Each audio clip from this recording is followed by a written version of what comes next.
Stop whatever else your fingers were about to do and rest them lightly on the surface in front of you.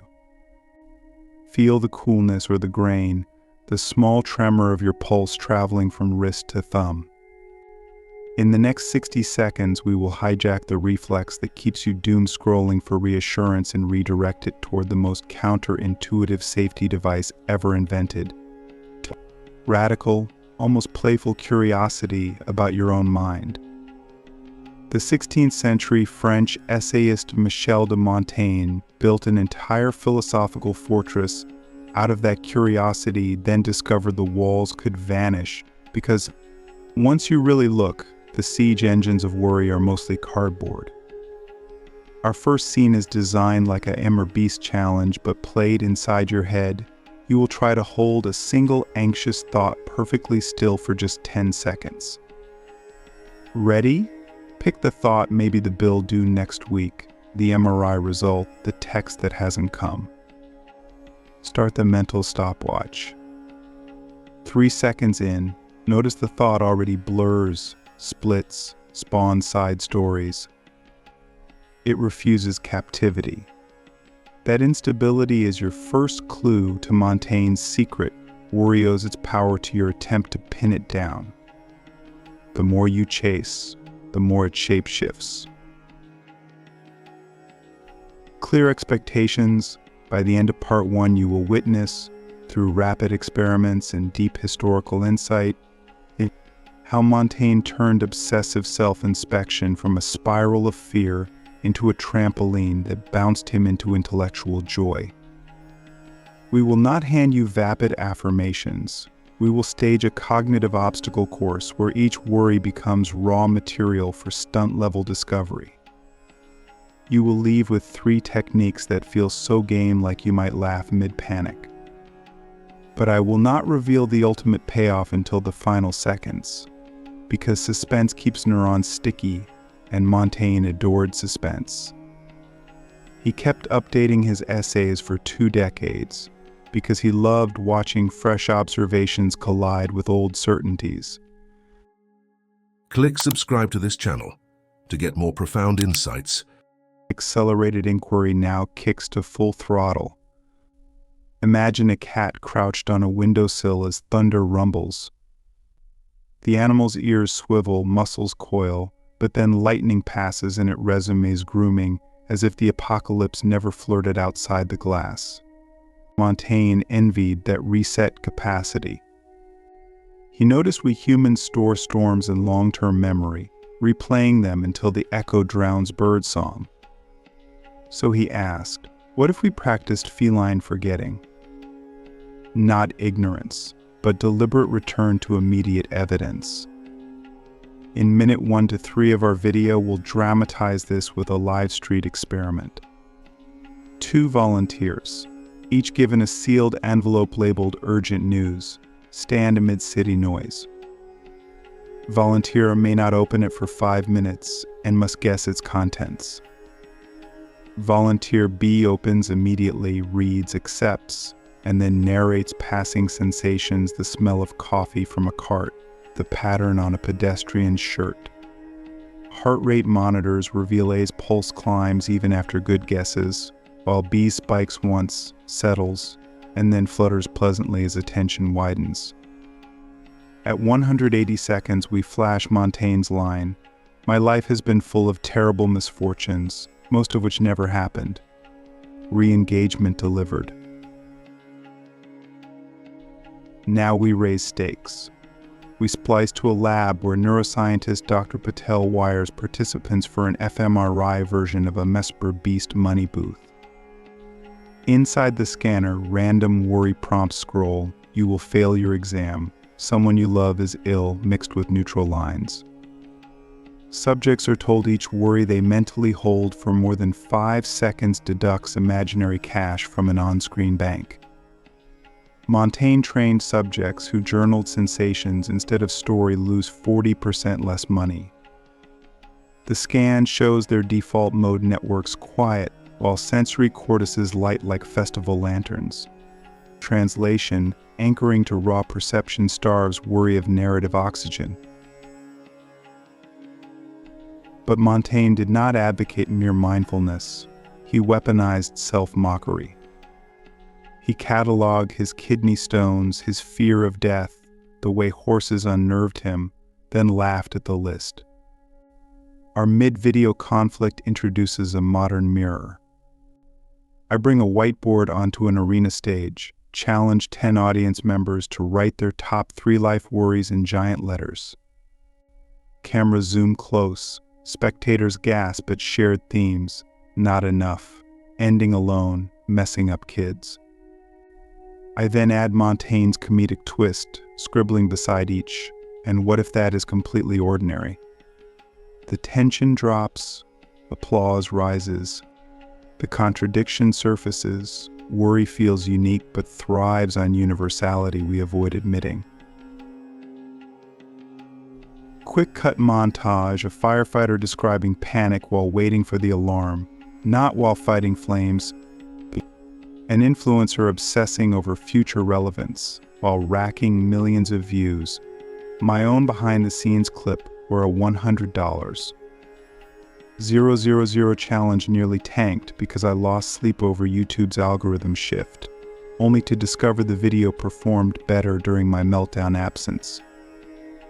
Each example sharpens the paradox. Worry grows in the gap between present capability and hypothetical scenarios. At the 6-minute insight spike, we unveil Montaigne's daily exercise that shrinks that gap, radical episodic specificity. He'd ask, what exactly am I fearing a pain in my flank? Then, today, my flank does not hurt. The executioner's axe? Today my neck is free. Modernize it, rather than I'm worried about my future. Specify, I'm worried my job application will be ghosted. Then interrogate evidence. Have I been ghosted yet? No, I just clicked send. That micro-clarity slams a door on 10,000 phantoms. Time for technique number 1, the 2-step autopsy.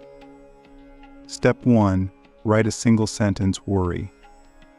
Step 2, schedule a calendar alert exactly 1 week later titled, Did It Happen? Over 3 trials, most users discover only 10 to 15% of worries manifest. And when they do, catastrophe feels smaller than forecast. Mr. B-style twist, we sent 1,000 subscribers physical worry autopsy cards with prepaid return envelopes. 91% reported surprise at their predictive inaccuracy. We will flash the compiled heat map of unrealized worries on screen, a glowing testimonial to Montaigne's data centuries before spreadsheets.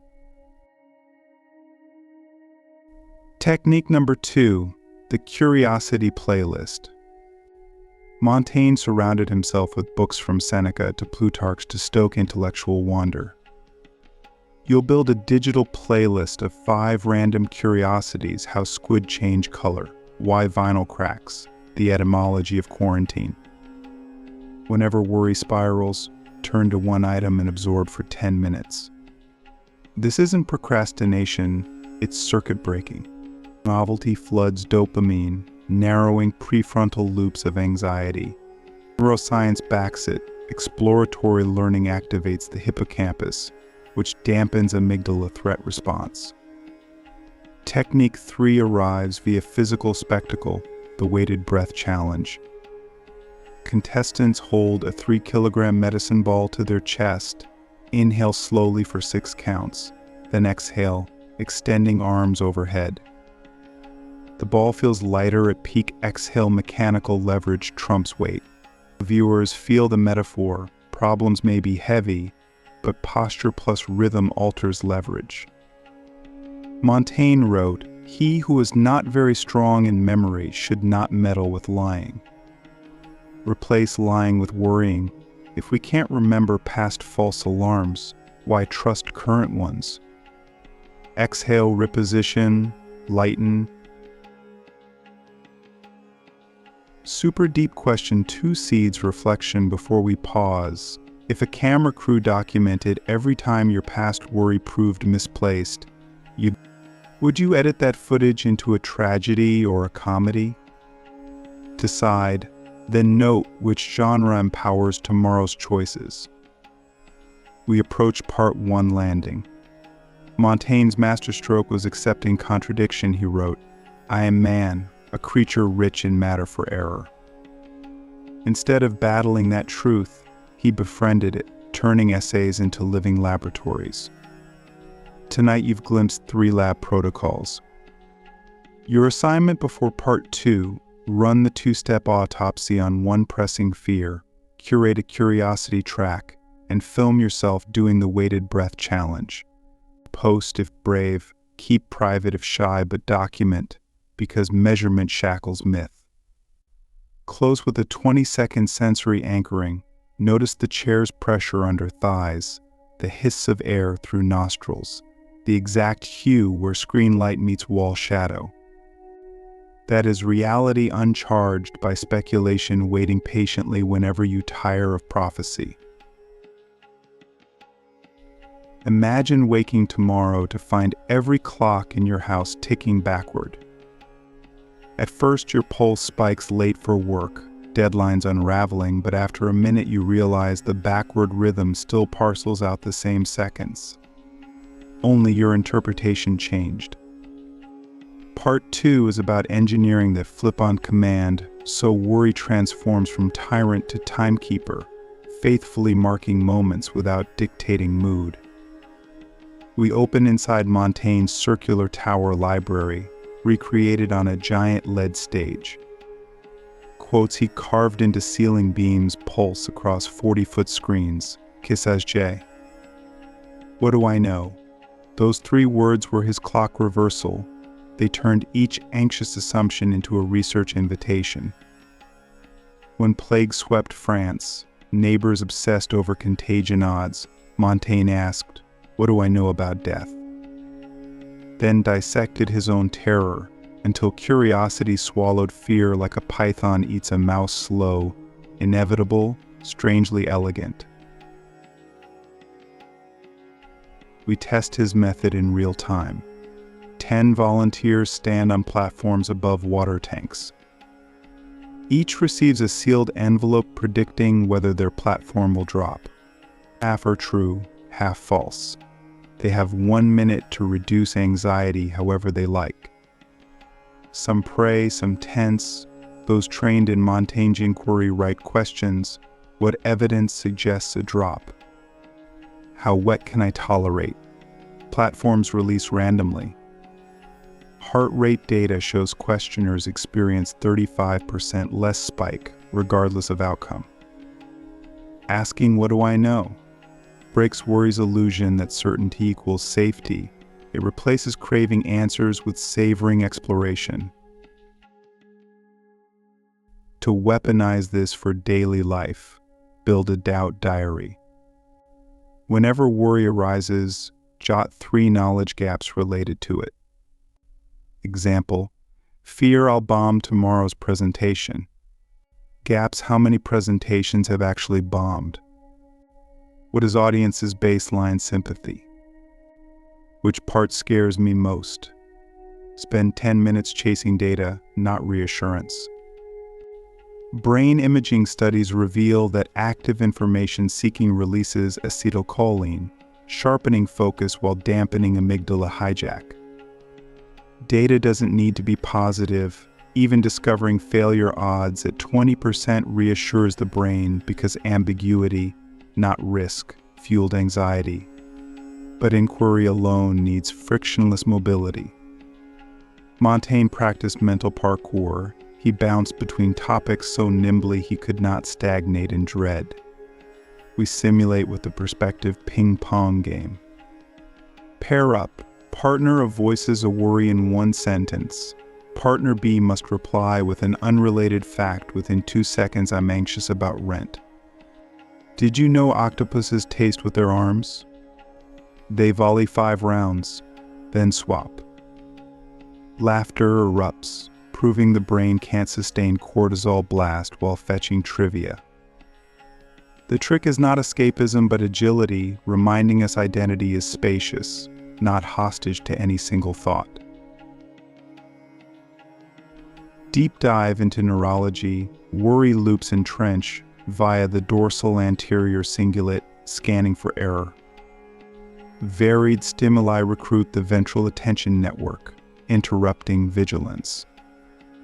Curiosity is neurological W40. It loosens stuck gears through novelty dopamine bursts.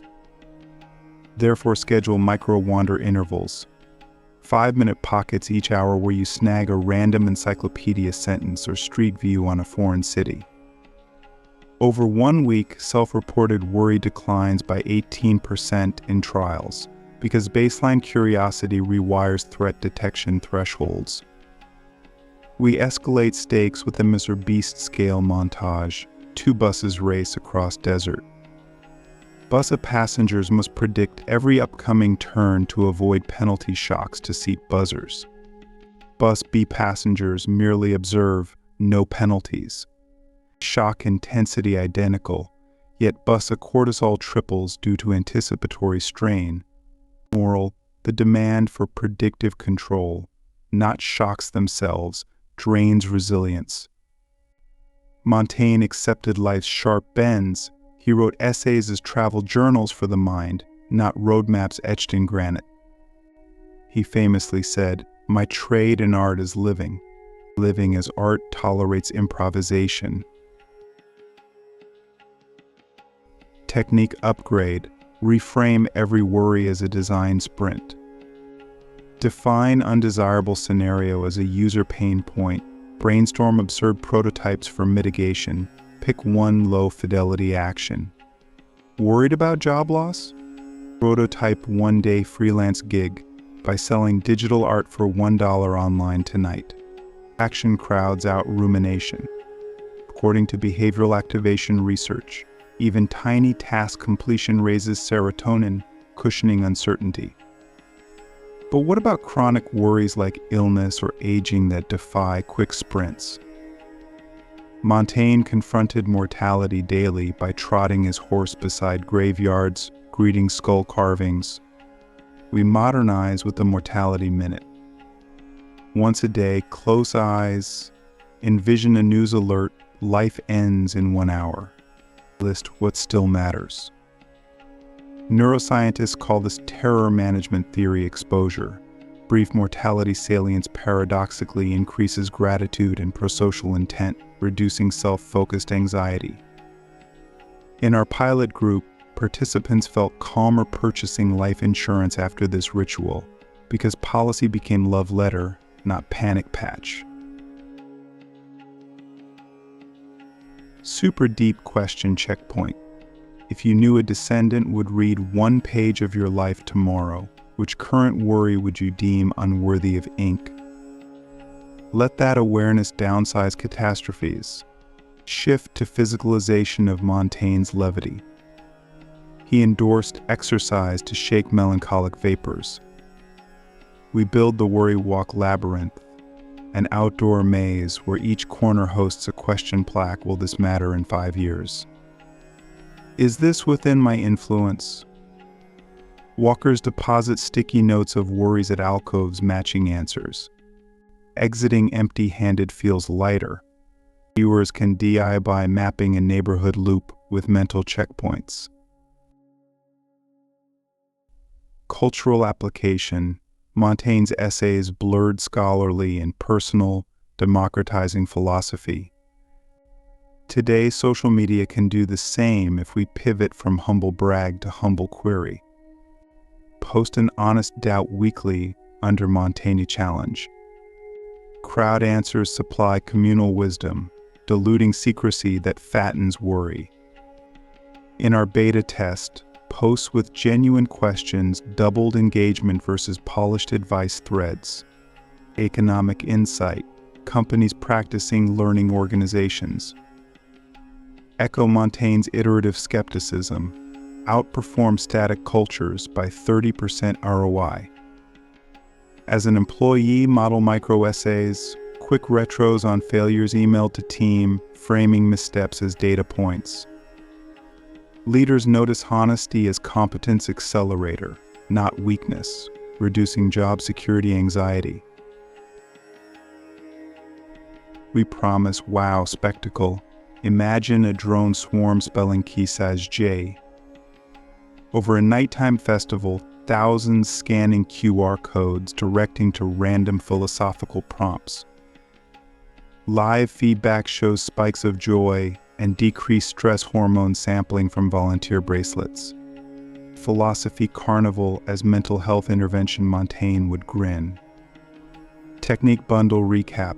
Doubt diary for precision, perspective ping pong for agility, design sprints for agency, mortality minute for scale, worry walk for embodied release, social humble query for communal diffusion, reply in sequence or buffet style, each siphons energy out of worry's balloon.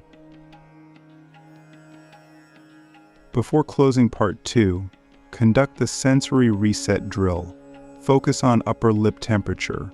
For 10 breaths, the thinnest slice of bodily awareness Montaigne might catalog. Temperature shifts prove life flows unseen beneath narrative static. You just tune to reality's subcarrier frequency. Static dissolves. Homework bridge, choose one worry autopsied earlier. Craft a mini essay in Montaigne style. Start with confession. Wander through a historical anecdote. End with a shrugging question. Post or squirrel away, but read aloud. Voice vibration cements cognitive distance. We end on the teaser for part 3's transformation. Once worry collapses, raw cognitive bandwidth and emotional resilience surge. The final act will show how to channel that liberated energy into audacious feats, philanthropic, creative, entrepreneurial, the kind Merbeast stakes fortunes on and Montaigne would archive in witty prose. Expect fireworks and the single most surprising demonstration of collective anti-worry power we have ever filmed. Remember the fist clench experiment that opened part 1? We're about to reverse the polarity. Loosen your fingers and imagine each strand of tension unspooling as kinetic currency energy, once frozen in worry now liquid and spendable. Montaigne discovered that emptied attention behaves like a vacuum. It pulls in fresh projects, people, and possibilities with surprising torque. The next 1,500 words will show how to aim that suction at a target so ambitious it would have terrified the older, anxiety-addicted you. Let's verify the physics with a quick biohack. Grab a stopwatch and perform consecutive tasks. First, spend 60 seconds ruminating on a lingering fear tax audit, parents' health, relationship uncertainty. Note subjective fatigue. Second, spend 60 seconds drafting the wildest philanthropic stunt you can imagine, maybe funding anonymous scholarships by hiding crypto clues in public art. Most people feel an uptick in pulse, even giddiness, during the creative minute despite zero caffeine. EEG snapshots reveal that moving from default mode rumination to goal-directed ideation shifts brain waves from beta rigidity to alpha-theta interplay, a pattern linked to flow. The same energy that once powered looping dread now fuels blueprint generation. Super deep question. If your biggest worry were fully resolved tonight, where would you redeploy the liberated effort tomorrow at 9 a.m.? Visualize specifics, names, budgets, color palettes. That clarity is step 1 of Montaigne's transmutation formula: vacate, vision, venture. We tested this on camera with 20 subscribers who completed parts 1 and 2. Each had to convert a documented worry into a 48-hour micro-venture serving strangers. One man obsessed with public speaking fear created compliment karaoke. Singing customized praises to commuters for tips he donated to a food bank. His recorded anxiety baseline dropped 45%. The food bank pocketed $1,300. Impact rose. in direct proportion to worry abandoned. Now install the action conduit, a 3-column sheet labeled source energy, leverage tool, effect multiplier. Source energy is the emotion formerly trapped in worry, e.g. perfectionism. Leverage tool is your skill, e.g. video editing. Effect multiplier is a scalable channel, e.g. TikTok series highlighting local heroes. Fill one row tonight. You've just architected a pipeline where angst becomes altruism. Economics loves this. Reformed worriers redeploy cognitive bandwidth, achieving what Harvard's Teresa Amabile calls an abundance effect, where positive mood predicts creativity and prosocial behavior. Corporate pilots where teams journal worries then brainstorm charitable side projects see productivity spikes and PR windfalls, evidence that generosity can be a KPI. In a moment, we'll erect the grand spectacle, a collective experiment so audacious it fuses must beast theatrics with Montaigne's introspective wit.